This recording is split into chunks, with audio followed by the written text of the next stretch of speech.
Okay, bago mangyari yung lahat, bago ako magsalita, gusto ko munang humingi ng sorry sa'yo na. Sa'yo, Fukirat.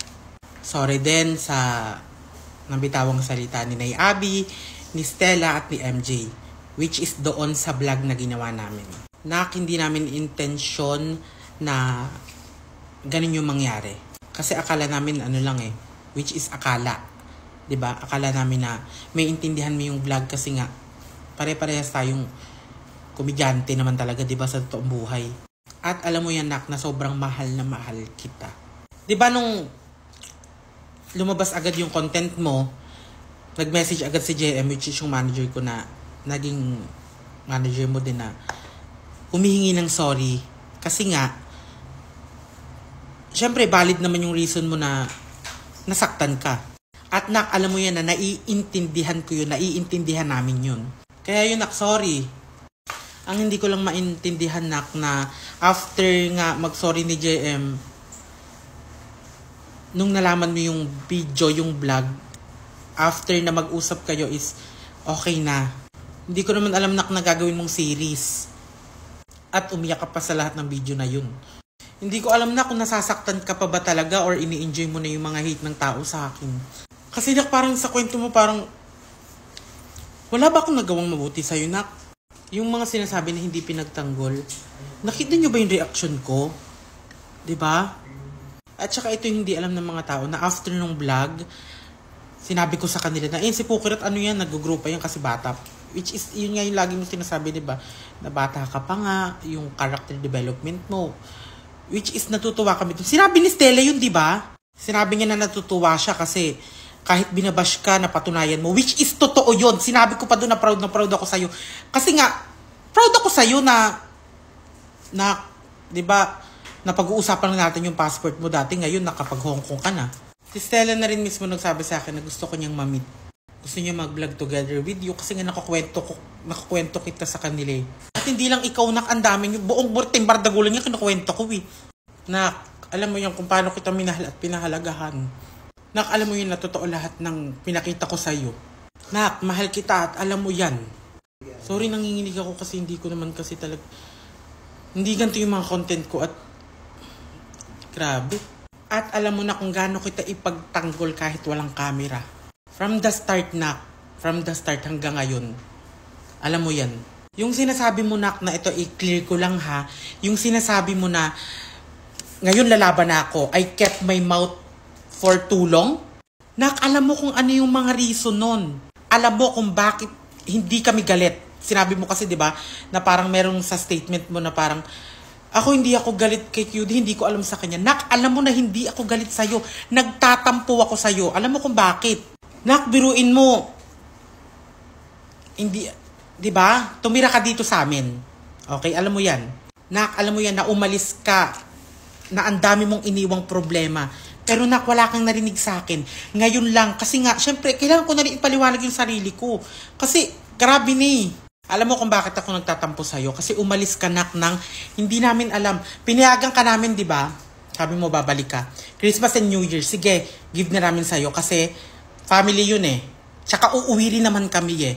Pero di ba nag-insist ako na if ever na hindi ka uuwi, dito tayo magki-Christmas and New Year.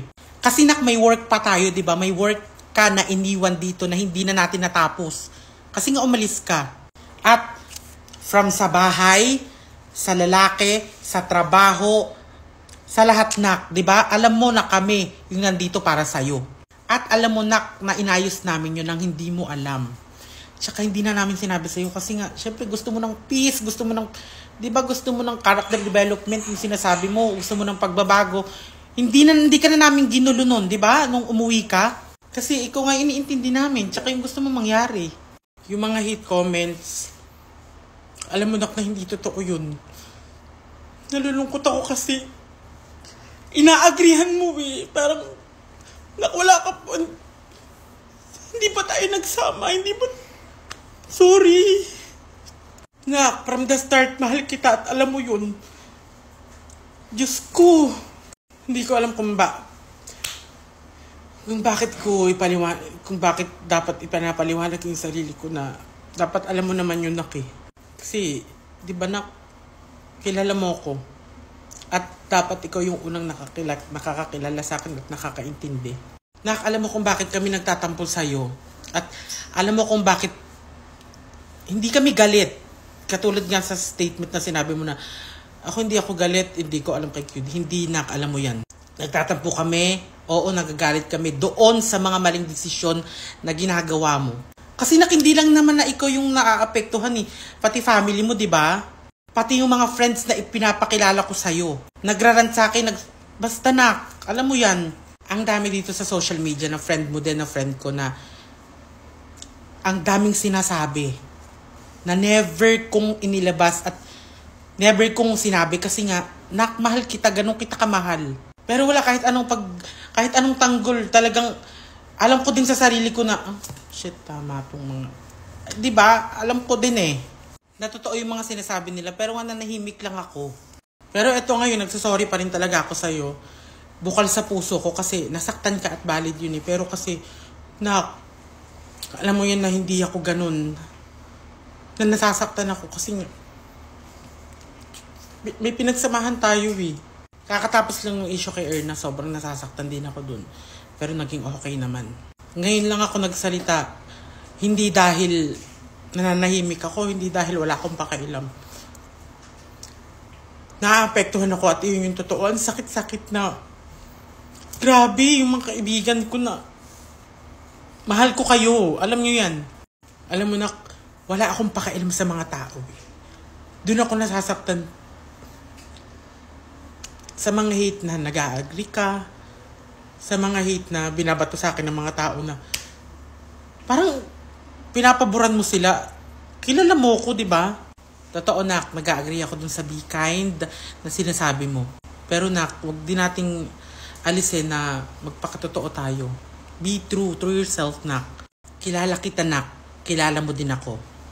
Ang daming hate comments, ang daming hate message na natanggap ko. Dead ma ako dun kasi wala naman talaga akong pakialam sa bashers. Ang pinupoint ko dito is tayong dalawa. Which is, I sincerely apologize dun sa nangyari. Pero hindi yun yung intention ng vlog. Since baklaan lang talaga yun at nagkakasama tayo before, kala ko maintindihan mo. Si Stella nga sinagot si Lenny Robredo. To end this video, gusto ko lang din talaga maayos to ng sobrang okay. Kasi alam mo naman, di ba, na at alam ng mga tayo nang ayoko ng ganito. Gusto kitang kausapin after nito siguro. Yun. Thank you sa friendship na nabuo natin. Mahal kita. Alam mo yan. Again, Nak, sobrang nagsasorry ako sa sinabi ni Stella, ni Nay Abby, ni MJ. Ako na din, sorry. Sa nasabi naming 5. Alam mo na mahal kita. So, yun lang.